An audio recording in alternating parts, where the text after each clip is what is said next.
Operation Sindoor గురించి భారతదేశ parliament లో జరుగుతున్నటువంటి వాడివేడి చర్చలకి ఇప్పుడు పాకిస్తాన్ మండిపోతుంది. ఇప్పటికే సింధు జలాలు ఆపేశారు. ఆపరేషన్ సింధూర్ తో మా యొక్క ముద్దు బిడ్డలు అదే ఉగ్రవాదుల యొక్క స్థావరాలను కూల్చేశారు. 170 మంది మా ముద్దు బిడ్డలను చంపేశారు. అంతేకాకుండా పహల్గామ్ దాడిని నేరుగా చేసినటువంటి ఊచకోత కోసినటువంటి ఆ ముష్కరలను కూడా చంపేసింది భారత ప్రభుత్వం.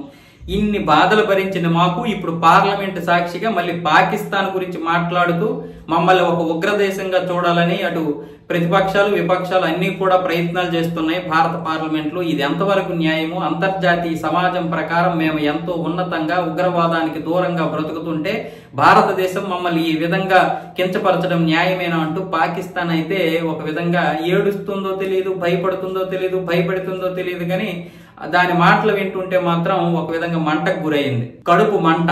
ఏం చేయాలో అర్థం కాలేదు. గట్టిగా మాట్లాడదాం అంటే సింధు జలాల విషయం ఉంది. ఇప్పుడు సింధు జలాలు ఆపేశారు. గట్టిగా మాట్లాడితే అవకాశం లేదు. ఆల్రెడీ ఉగ్రవాదుల్ని మట్టు పెట్టేస్తున్నారు.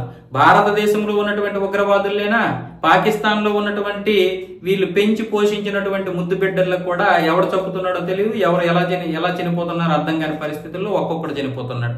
ఇలాంటి పరిస్థితుల్లో ఇప్పుడు పార్లమెంట్ లో జరుగుతున్నటువంటి ఈ ఆపరేషన్ సింధూర్ గురించి సమావేశంతో పాకిస్తాన్ యొక్క బట్టబయలు అంటే పాకిస్తాన్ యొక్క నిజాలు బట్టబయలు అయిపోతున్నాయి. ఏ విధంగా మనం ఇచ్చేసాము, ఏ విధంగా దాడి చేసాము. ఆ రోజు దాడితోటే మమ్మల్ని సగం చంపేస్తే మళ్ళీ ఇప్పుడు ఈ వాడివేడి చర్చలతో మమ్మల్ని ఎందుకు చంపేస్తారు అంటూ పాకిస్తాన్ ఒకవైపు ఏడుస్తోంది, మరొక వైపు ఏమొచ్చేసి భయపెడుతుంది, మరొక వైపు ఏమొచ్చేసి బాధపడుతుంది. ఎందుకంటే సింధు జలాలు ఇంకా రావా, మేము అన్ని విధాలుగా మేము మాట్లాడుతున్నాం, అన్ని విధాలుగా మీకు సహకరిస్తామని చెప్పాం కదా, ఉగ్రవాదాలు ఆపేయాలన్నారు, దాని గురించి కూడా మాట్లాడదాం, కశ్మీర్ గురించి మాట్లాడదాం, పీవేక్ గురించి మాట్లాడదాం, సింధు జలాల గురించి మాట్లాడదాం, రండి, ఎప్పటి నుంచే మేము కదా ఆహ్వానిస్తున్నాం, మీరు ఈ చర్చలకు ముందుకు రావడం లేదంటూ పాకిస్తాన్ అయితే ఇప్పుడు భారత ప్రభుత్వం పైన, భారతదేశం మీద, అలాగే ప్రతిపక్షాల మీద కూడా విరుచుకుపడుతుంది.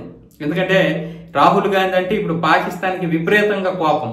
ఎందుకంటే ఈయన అసమర్థత వల్లే కాంగ్రెస్ అధికారంలోకి రావడం లేదు.